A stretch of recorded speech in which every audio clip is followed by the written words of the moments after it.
YCP నేత అంబటి రాంబాబు దిగజారిపోయి మాట్లాడారని అన్నారు హోంమంత్రి అనిత. అంబటి చంద్రబాబును ఉద్దేశించి చేసిన వ్యాఖ్యలపై మండిపడ్డారు. సీఎం స్థాయి వ్యక్తిపై విద్వేషపూరిత వ్యాఖ్యలు చేయడం సరికాదన్నారు. శాంతి భద్రతలకు భగ్నం చేయాలనే ఇలాంటి వ్యాఖ్యలు చేశారన్నారు హోంమంత్రి అనిత.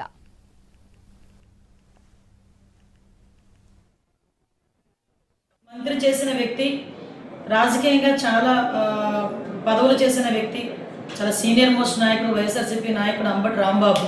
నేను ఇంతకుముందు అంబటి రాంబాబు గారు అనేదాన్ని, కానీ గారు అన్న పదానికి అర్హత లేని వ్యక్తి అంబటి రాంబాబు. అంబటి రాంబాబు ఈరోజు ఒక చంద్రబాబు నాయుడు గారి గురించి మాట్లాడిన భాష, నేను ఒకటే సూటిగా అడుగుతున్నా, నీ భార్యకి కానీ మీ తల్లిగారికి కానీ ఒక్కసారి నువ్వు మాట్లాడిన భాష ఏదైతే ఉందో ఒక్కసారి చూపించి నేను మాట్లాడింది కరెక్టేనా అని మీ తల్లిని అడగండి, లేకపోతే మీ భార్యని అడగండి, లేకపోతే నీకు కూతురుంటే మీ కూతురుని అడగండి, అది కరెక్టే అని వాళ్ళు ఎవరైనా నోటుని చెప్తారేమో ఒక్కసారి ఆలోచించండి. అంటే మీరు మాట్లాడే భాష నీ కుటుంబ సభ్యులు కూడా యాక్సెప్ట్ చేయలేని విధంగా ఉండేటప్పుడు, దట్టు నీ వయసు కన్నా పెద్ద వ్యక్తి, ఒక ముఖ్యమంత్రి స్థాయి వ్యక్తి, అటువంటి వ్యక్తి గురించి చాలా నీచంగా విద్వేషపూరితమైన మాటలు మాట్లాడుతూ ఒక పక్క విధ్వంసాన్ని సృష్టించడానికి ప్రోత్సహిస్తూ లా అండ్ ఆర్డర్ని ఎలాగైనా భగ్నం చేయాలనే ఉద్దేశంతో నువ్వు పన్నాగం చూస్తూ ఉంటే నిజంగా మిమ్మల్ని ఏ జాతిలోకి పరిగణలోకి తీసుకోవాలో కూడా మాకు అర్థం కావట్లేదు. ఒకటే చెప్పాలంటే నీలాంటి గురించి మాట్లాడాలంటే కూడా సిగ్గు అనిపిస్తుంది. ఎందుకంటే ఈరోజు పోలీసులు నిన్ను అడ్డుకుంటే అసలు విషయం ఏం జరిగిందో కూడా ప్రజలందరికీ కూడా తెలియాలి. ఒక ఫ్లెక్సీలు తొలగించే విషయంలో మీరు వస్తాను అంటే డిపార్ట్మెంట్ నుంచి చాలా క్లియర్గా ఇన్స్ట్రక్షన్ వచ్చింది.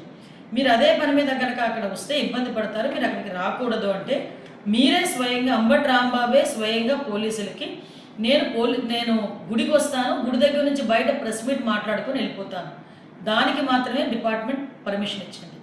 డిపార్ట్మెంట్ పర్మిషన్ ఇస్తే వచ్చి దర్శనం చేసుకొని బయటకు వచ్చి ప్రెస్ మీట్ మాట్లాడి అక్కడి నుంచి 500 మీటర్ల దూరంలో ఉన్న ఫ్లెక్సీల దగ్గరికి వెళ్ళేదానికి ప్రయత్నం చేస్తే అక్కడ ఆల్రెడీ కొంతమంది తెలుగుదేశం పార్టీ కార్యకర్తలు, కొంతమంది ఫాలోవర్స్ ఉంటే మళ్ళీ లా అండ్ ఆర్డర్ ఇష్యూ వస్తుందని ఎంత నచ్చ చెప్పడానికి ప్రయత్నం చేసినా పోలీసుల్ని కూడా చాలా అతి దారుణంగా పోలీసులను కూడా దూషించి గౌరవ ముఖ్యమంత్రి నారా చంద్రబాబు నాయుడు గారి గురించి నీచమైన మాటలు మాట్లాడి ఈరోజు అతని స్థాయిని దిగజార్చుకుంటున్నాడా, అతని పార్టీ స్థాయిని దిగజార్చుతున్నాడా, లేకపోతే అతని వ్యక్తిత్వమే అంతా, అతని నాయకుడు తాలూకా వ్యక్తిత్వమే అంతా నాకు అర్థం కాదు.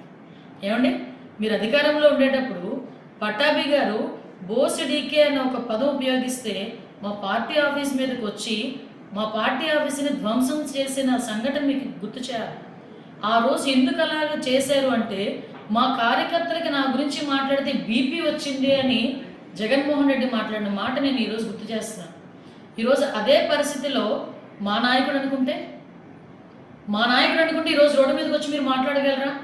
కానీ నిబద్ధత కలిగిన నాయకుడు, లా అండ్ ఆర్డర్ని సక్రమంగా పెట్టాలి అనుకున్న నాయకుడు, ఎట్టి పరిస్థితుల్ని కక్షపూరితంగా వెళ్ళకూడదన్న నాయకుడు ఉన్నారు కాబట్టే ఇంకా మీరు బయటకు వచ్చి మాట్లాడే పరిస్థితి కనిపిస్తాను. అలాగని లా అండ్ ఆర్డర్ విషయంలోనే కానీ ఇష్టానుసారంగా చంద్రబాబు నాయుడు గారిని నోటికి వచ్చి మాట్లాడితే ఊరుకుంటాం అనుకుంటున్నారా? కంపల్సరీగా తగిన చర్యలు ఉంటాయి, కంపల్సరీగా కేసు బుక్ చేస్తాం. మీకు ఒకటే చెప్తున్నా, ఈరోజు చంద్రబాబు నాయుడు గారిని ఒక మాట అంటే నేను చంద్రబాబు నాయుడు గారిని అనేసాను నువ్వు అనుకుంటున్నావేమో, కానీ గౌరవ ముఖ్యమంత్రి గారిని ఒక మాట అంటే రాష్ట్ర ప్రజలను ఒక మాట అన్నట్టే.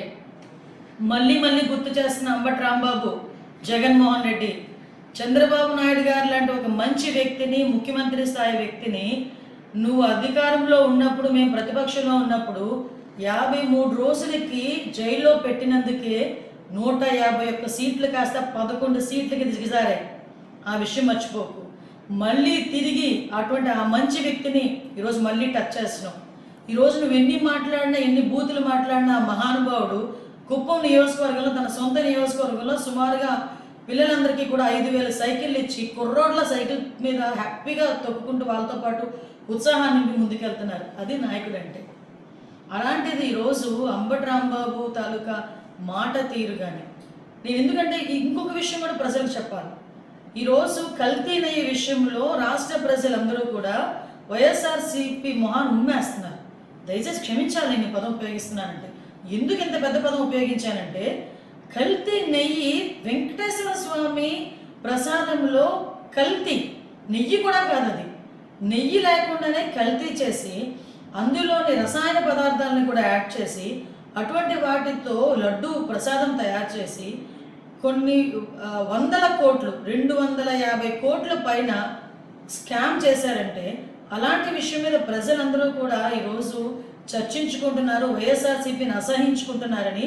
ఈరోజు డైవర్షన్ పాలిటిక్స్ చేయడానికి ఈరోజు అంబటి రాంబాబు బయటకు వచ్చి ఏమీ లేకుండానే పెద్ద సీన్ క్రియేట్ చేసి కావాలని గౌరవ ముఖ్యమంత్రి గారిని అన్ని అసభ్య పదజాలంతో మాట్లాడాడు.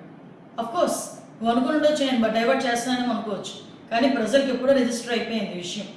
ఈరోజు నీ సంగతి రిజిస్టర్ అవ్వాలి, నువ్వు ఎలాంటోడివి, నీ నాయకుడు ఎలాంటోడు అన్న సంగతి కూడా ఎప్పుడో రిజిస్టర్ అయిపోయింది. ఎందుకంటే మీ భాగోతాలన్నీ మీరు అధికారంలో ఉన్నప్పుడే చూశారు ప్రజలందరూ కూడా. మళ్ళీ చెప్తున్నా అంబటి రాంబాబు, నోటికి వచ్చినట్టు మాట్లాడతాను. చంద్రబాబు నాయుడు గారి గురించి, లోకేష్ బాబు గారి గురించి, పవన్ కళ్యాణ్ గారి గురించి ఎలా మాట్లాడినా నాకు చెల్లిద్ది అనుకున్న రోజులు పోయే.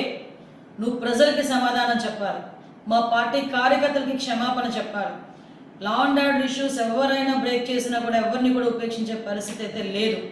ఈరోజు ప్రజా సంక్షేమం, అభివృద్ధి మాకు ఎంత ముఖ్యమో ప్రజా రక్షణ కూడా మాకు అంతే ముఖ్యం, ప్రజా భద్రత కూడా మాకు అంతే ముఖ్యం. ఈ ప్రజా భద్రతకి, ప్రజా రక్షణకి విఘాతం కలిగించడానికి ఎవరు ప్రయత్నం చేసినా, అలాంటి విషయాలు రెచ్చగొట్టే ధోరణిలో ఎవరు మాట్లాడినా డెఫినెట్గా వాళ్ళ మీద చర్యలు ఉంటాయి.